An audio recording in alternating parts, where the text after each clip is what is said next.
गाओ। प्रसादे सर्वदुःखानां। प्रसादे सर्वदुःखानां। प्रसादे सर्वदुःखानां। प्रसादे सर्वदुःखानां। हानिरस्योपजायते। हानिरस्योपजायते।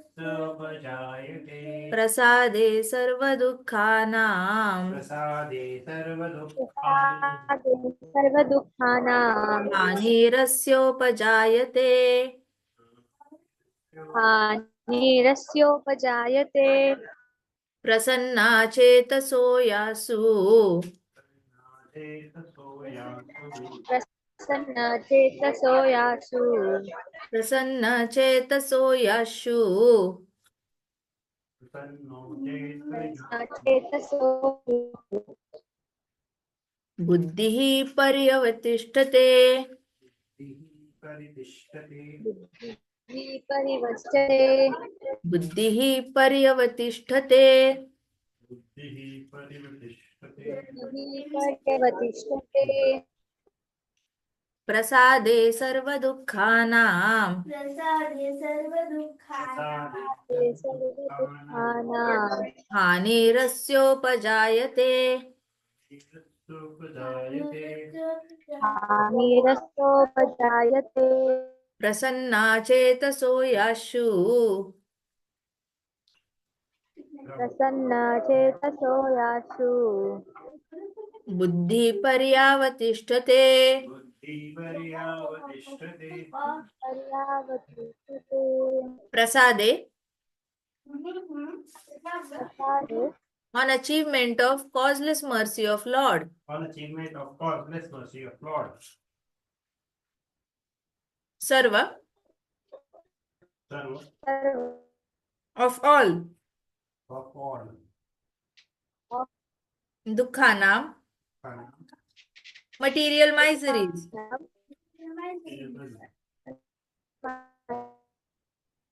हानिः destruction.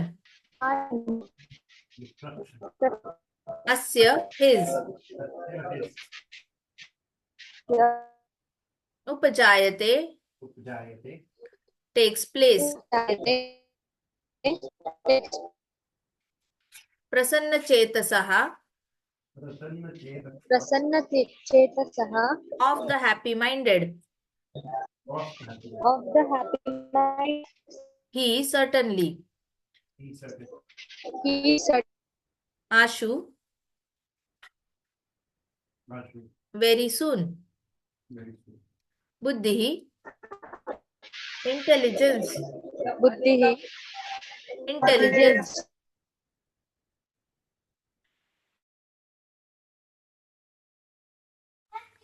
परि परि sufficiently.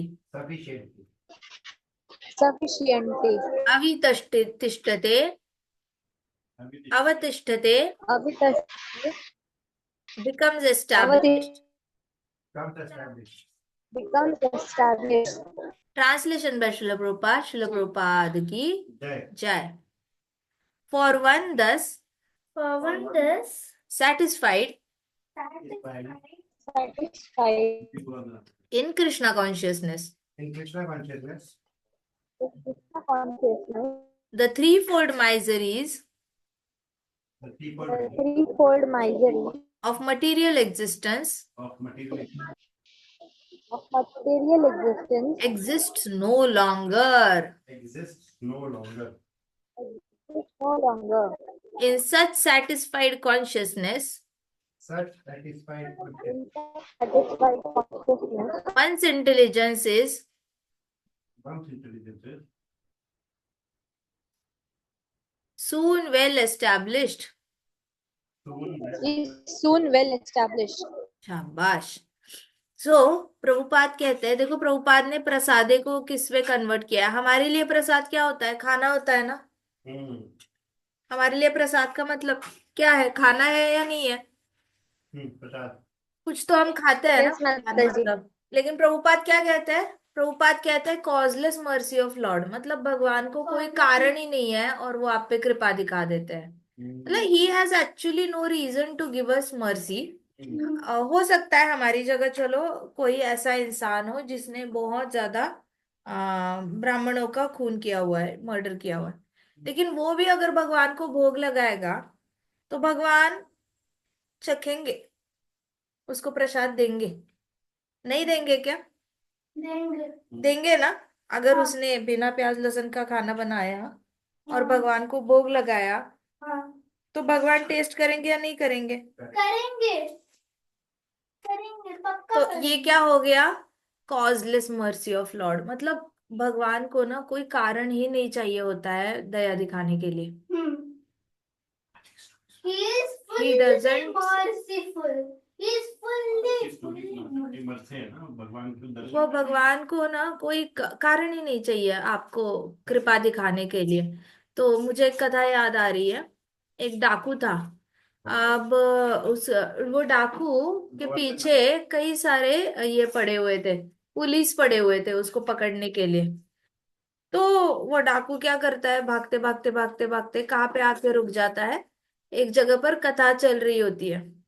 कथा चल रही होती है तो वो डाकू वहां पर आकर रुक जाता है। एंड देन डाकू कथा सुनने लगता है, भागवत कथा चल रही होती है। अब भागवत कथा चल रही होती है तो जो कथा कर रहे हैं कथाकार कहते हैं कि देखो जी, इस दुनिया में सबसे जो रिच है वो हमारे ठाकुर जी है। सबसे ज्यादा अगर किसी के पास पैसे है तो ठाकुर जी के पास है। वो सबसे बड़ा सेठ है। उसके पास इतना सोना है, इतना सोना है कि आप काउंट करते करते सो जाओगे लेकिन वो सोना खत्म नहीं होगा। फिर उन्होंने कहा कि उसके पास इतने हीरे मोती है, इतने हीरे मोती है, पहाड़ भर भर के हीरे मोती है। सो आप सोच सोच भी नहीं सकते इतना ज्यादा वो पहाड़ भरा हुआ है उनके पास। तो वो डाकू सोचता है, अरे ये कौन है, ये कौन है, मुझे भी इससे मिलना है। मैंने आज तक तो बड़े सारे लोगों को चोरी किया है लेकिन कोई ऐसा नहीं मिला जिसके पास अनलिमिटेड खजाना हो। सो एक मिनट ना। तो उसने कहा कि कोई ऐसा नहीं मिला जिसके पास अनलिमिटेड खजाना हो।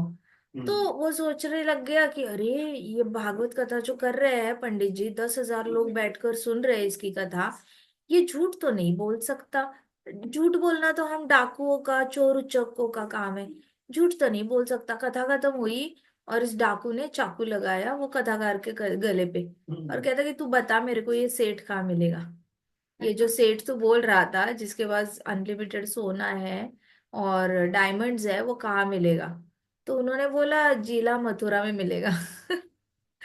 तो उसने सोचा डिस्ट्रिक्ट मथुरा, डिस्ट्रिक्ट मथुरा तो बहुत बड़ा है, कहाँ जाए, डिस्ट्रिक्ट मथुरा में तो कई सारी जगह आती है। तो कहते कि ये जो सेठ है ये बरसाने में, स्पेसिफिकली बरसाने में मिलेगा। तो कहता बरसाने में क्यों? तो कहते वहां पे कोई प्रोटोकॉल नहीं होता ना मिलने का। जब मर्जी था वो सेठ है वो चले जाते हैं, उनको वहां पे वो कोई भी रूल फॉलो नहीं करते वो सेठ। तो वहां पे वो अपनी मर्जी से जाते हैं, मर्जी से आते हैं, ऐसे करके बोला। तो ये गया बरसाना, ये डाकू बरसाना गया कृष्ण को ढूंढने के लिए, सेठ को ढूंढने के लिए। और वहां पे जाके कई सारे लोगों को पूछा कि ऐसा है एक सेठ जिसके पास उसका, पहले तो उन्होंने नाम पूछा इसका नाम क्या है। उन्होंने बताया उसका नाम श्याम सुंदर है। तो ये गया बरसाना डाकू और ढूंढने लग गया। दुकान वाले को पूछा श्याम सुंदर कहाँ रहता है? कहता है अरे वो तो कथा में होता है, ऐसे दिखता नहीं है आंखों से। तो उसने फिर जाके दूसरे को पूछा, गांव वाले को, श्याम सुंदर कहाँ होता है, देख मुझे मिलना है, श्याम सुंदर जी का घर कहाँ है, श्याम सुंदर जी का घर कहाँ है, इसको डालना था डाका। तो कहते श्याम सुंदर जी का घर कहाँ है? कहते घर तो यहाँ नहीं है, लेकिन वो तो कथा में है घर, यहाँ का घर है, अभी नहीं है घर यहाँ पर। ऐसे करके सब लोग उसको बोले जा रहे हैं वो तो कथा में होता है, वो तो कथा में होता है, ऐसे थोड़ी दिखता है वो कहता है नहीं नहीं वो ब्राह्मण है जिसने कथा करी थी, वो झूठ नहीं बोलेगा। मुझे उस पर पूरा भरोसा है, वो 10,000 लोगों के सामने झूठ तो नहीं बोलेगा। जो कथा करता है उसको इतनी तो जिम्मेदारी लेकर कथा करता है कि वो सच ही बोलेगा। तो ये मानने को तैयार नहीं किसी की बात। तो ऐसे एक दिन चला जाता है, 2 दिन चला जाता है, उसको कोई मतलब घर, उसको घर ही नहीं मिलता कृष्णा का। सेठ का घर नहीं मिलता जिसके पास अनलिमिटेड सोना है और हीरे चांदी है। फिर वो खाता नहीं कुछ, पीता नहीं कुछ, क्योंकि उसको पहले से आदत होती है, जब भी डाका डालता था तो उसके बाद पुलिस पकड़े ना, इसलिए एक दो दिन भूखे रहने की, उसको छिप कर रहने की आदत तो थी। एक दो दिन तो चले गए, तीसरे दिन उसको लगने लग गई भूख। तो फिर फाइनली उसको इतनी कड़ाके की भूख लगी तीसरे दिन, वो कहता, फिर उसने ऐसे हतबल होकर, मतलब हेल्पलेस होकर बोला कि अगर इस दुनिया में ईश्वर नाम की कोई एंटिटी है तो वो यहाँ आकर मुझे मदद करे। ऐसे करके बोला उसने। इतने में जैसे ही उसने ऐसे बोला, तो कौन प्रकट हो गए? श्याम सुंदर। श्याम सुंदर जी आ गए। क्योंकि उसने बड़ा और चिंतन किया। तो श्याम सुंदर जी आ गए, और जैसे ही वो श्याम सुंदर जी सामने आ गए, तो कहता लो मैं आ गया। तो डाकू ने कहा, अब आ गए पकड़ में, इतने दिनों से ढूंढ रहा हूं तुझे, किसी को तेरा पता नहीं, तू रहता कहाँ है, कब आता है कब जाता है, सब कहते हैं तू अपनी मर्जी का मालिक सेठ है, चल तेरे पास जितना भी है सब कुछ निकाल दे, ऐसे करके उसने बोला। तो कृष्णा ने क्या किया, अपनी सारी ज्वेलरी निकाल दी, जितना भी यशोदा मैया ने सुबह सुबह उनको तैयार किया था। यशोदा मैया सुबह उठाती है तो सोने के ढेर सारी ज्वेलरी। एक तो भगवान के गले में ना डायमंड्स का हार भी पहनाया जाता है, तो वो डायमंड्स होते भी अलग अलग कलर के, कौस्तुभ मणि तो अलग ही बात है, लेकिन ऐसी भी माला पहनाई जाती है जिसमें मल्टीपल कलर डायमंड्स जड़े होते हैं, और वो भी मोटे मोटे डायमंड्स होते हैं। एक ब्लू होगा, एक मैजेंटा कलर का होगा, एक रेड कलर का होगा, एक व्हाइट कलर का होगा, एक ऐसे अलग अलग कलर के होते हैं। तो लाइट ब्लू होगा। सो इतने सारे कलर के डायमंड्स का, मोटे मोटे डायमंड्स का ऐसे नेकलेस कृष्णा के गले में होता है। तो कृष्णा ने बड़ी एफर्टलेसली ऐसे निकाल के दे दिया, क्या चाहिए, ये चाहिए, ले ले ले ले, और प्रसन्नता से दिया। तो डाकू ने जो मांगा, और बड़ी प्रसन्नता से दिया, तो ही वाज लाइक कि अरे, इसको तो पिंच ही नहीं हो रहा है अपने शरीर के ऊपर के सोने के आभूषण देते हुए, और हीरे मोती और डायमंड्स के आभूषण देते हुए इसको कोई पिंच नहीं हो रहा, मतलब ये बुरा नहीं फील कर रहा है। तो उसने सोचा, वापस चाकू निकाला और उसको बोला, सच बता, सच बता, तेरे पास ये सब कुछ कहाँ से आता है, तेरे से ऊपर कौन है? तो कहते, मेरे ऊपर कौन है उसके बारे में पूछ भी मत, तू नहीं समझ पाएगा, राधा रानी है ना। तो कहता है वो नहीं पूछना, तू कौन है क्या है, जो दे रहा हूँ वो ले ले। सो डाकू को लगा कि नहीं नहीं, ये अगर बिल्कुल बुरा ना मानते हुए इतना सब कुछ मुझे दे रहा है, मतलब इसके पास कुछ तो वैल्यूएबल होगा। तो उसने बोला कि चल चल, सबसे ज्यादा वैल्यूएबल चीज निकाल दे। तो कृष्णा ने क्या किया, उसके कान में बोला, राधे राधे। तो जैसे ही राधे राधे बोला, वैसे डाकू ने जितने भी सारे पाप कर्म कर कर लक्ष्मी जितनी भी राशि जमा की थी, उसका शुद्धिकरण हो गया, सब कुछ कन्वर्ट हो गया शुद्ध अर्निंग्स में, और वो सारे पापों से मुक्त हो गया। सो प्रसादे का मतलब क्या है, यहाँ पे अभी डाकू डिजर्व नहीं करता किसी भी तरीके से कृष्णा की कृपा, करता है क्या डिजर्व डाकू? डाकू डिजर्व करता है क्या कृपा? नहीं ना। लेकिन कृष्णा ने आके खुद ही कृपा दिखाई या नहीं दिखाई? हाँ। और क्यों दिखाई? वो ब्राह्मण का जो भागवत कथा कर रहे थे, उनका उनकी वाणी सच करने के लिए कृष्णा ने डाकू को दर्शन दिया। कॉजलेस मर्जी है या नहीं है? नहीं तो डाकू की कोई भी क्वालिफिकेशन है क्या कृष्णा को साक्षात ऐसे प्रकट करवाने की? नहीं है। सो प्रसादे, प्रभुपाद जब प्रसादे बोलते हैं, तो प्रसाद का हमेशा समझना कॉजलेस मर्सी है कृष्णा की। आपके सामने थाली है, थाली में करेले की सब्जी है, पालक का साग है, आपको नहीं पसंद, कड़वा लगता है, बीटरूट की सब्जी है, कड़वी लगती है। सो ये कृष्ण प्रसाद है, कृष्णा ने चखा हुआ है। अगर भोग लगा के फिर आप खा रहे हो, तो इसका मतलब कृष्णा ने ये चखा हुआ है। And Krishna is actually giving you Prasad, causeless mercy. नहीं तो कृष्णा को क्या जरूरत है चखने की? कृष्णा विल बी लाइक, हाँ तुम्हें भोग लगाना है लगा लो, मैं तो नहीं खाने वाला, मेरा पेट भर चुका है। अगर कृष्णा ने पेट भर चुका है एक्सक्यूज देने लग गए, तो आधे से ज्यादा भक्त तो ऐसे ही मर जाएंगे भूख से, क्योंकि प्रसादम खाने का उनके पास कोई और ऑप्शन नहीं बचेगा। But Krishna is very merciful, चाहे पेट भर जाए, चाहे उनके पेट में जगह हो ना हो, लेकिन he will taste whatever you are offering to him. तो प्रसादे एक अचीवमेंट होती है। प्रसादे का मतलब क्या है? अचीवमेंट। अचीवमेंट है एक, it is an achievement, success वाली एक फीलिंग है प्रसादे, मतलब जो भी प्रसाद खाते हो, that is actually achievement, feeling of success. कौन सी सक्सेस? की कृष्णा ने अहेतु की कृपा दिखाई, कृष्णा ने आज वापस मेरे ऊपर कृपा दिखाई, कृष्णा ने खाना दिया खाने के लिए, कृष्णा ने प्रसाद दिया खाने के लिए, कृष्णा ने वापस कृपा दिखाई। अरे बाप रे, कृष्णा कैसे मैनेज कर लेते हैं इतना सब कुछ। सो प्रसादे is an achievement first of all, जो आपको किससे मिलनी चाहिए? कृष्णा की कॉजलेस मर्सी ऑफ लॉर्ड को रिप्रेजेंट करती है प्रसादे। एवरीबडी अंडरस्टूड व्हाट इज प्रसादे? या अभी अभी भी ऐसा ही लग रहा है कि ओ, प्रसाद बनाना मतलब, हे भगवान। प्रसादे का मतलब समझ में आ गया? तो अभी भोग लगाते वक्त ऐसे कभी किसी को लगता है कि अरे क्यों लगाना है भोग, पता भी नहीं कृष्णा खा रहे या नहीं खा रहे। बट सपोज आपने भोग लगाया और भोग लगाया हुआ खाया, do you get a feeling of achievement और नॉट? आपको ऐसे फील आता है कि ओ कृष्णा कितनी कृपा दिखा रहे हैं, अपना खाना दे रहे हैं खाने के लिए, ऐसे लगता है? Yes, anybody? ना, ऐसा तो लगता है नहीं। उनको ऐसा लगता है कि कृष्णा को दे इतना अच्छा काम कर रहे हैं, ऐसा लगता okay, so next word is सर्व ऑफ ऑल दुखाना मटीरियल माइजरीज। तो प्रभुपाद क्या कहते हैं? जो भी कृष्णा कॉन्शियसनेस में सेटिस्फाइड है, उसको रजोगुण तमोगुण सत्वगुण वाली तकलीफें जो है वो एग्जिस्ट नहीं करेंगी। Understood? So one who is satisfied. अब सेटिस्फाइड इन कृष्णा कॉन्शियसनेस की डेफिनेशन क्या है? कैसे पता चलेगा कि इंसान कृष्णा कॉन्शियसनेस में सेटिस्फाइड है या नहीं है? कैसे पता चलेगा?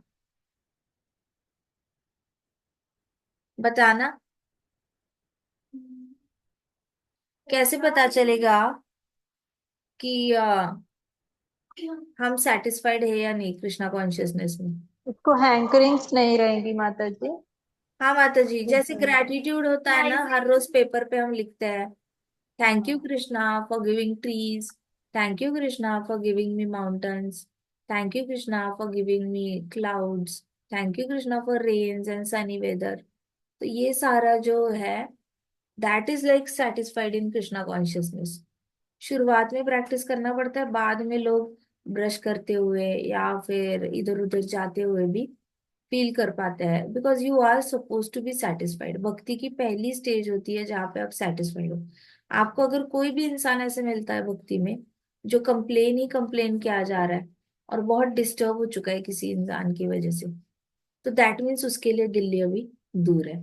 लेकिन जो सेल्फ सेटिस्फाइड है कृष्णा कॉन्शियसनेस में, उसको वो किसी भी तरीके के दुख जो है वो काटेंगे नहीं।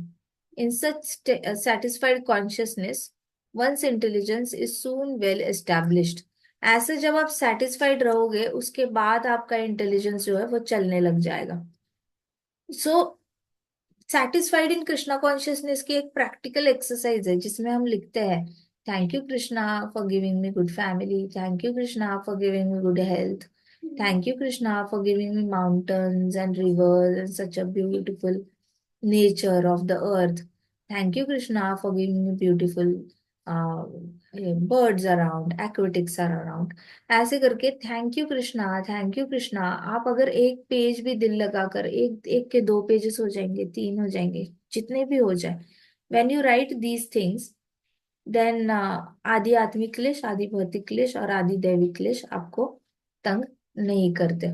आपका इंटेलिजेंस जो है वो भी स्टेडी रहता है। Any questions? Any questions?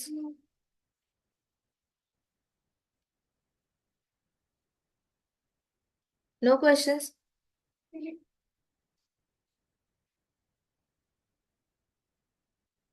So we'll stop here. Bhagavad Gita की जय, श्रील प्रभुपाद की जय, श्री श्री राधा श्याम सुंदर की जय, श्री श्री कृष्ण बलराम की, वृंदावन धाम की, समस्त भक्त वृंद की। हरे कृष्णा कृष्णा कृष्णा हरे हरे, हरे राम राम राम हरे हरे। हरे कृष्ण वासुदेव की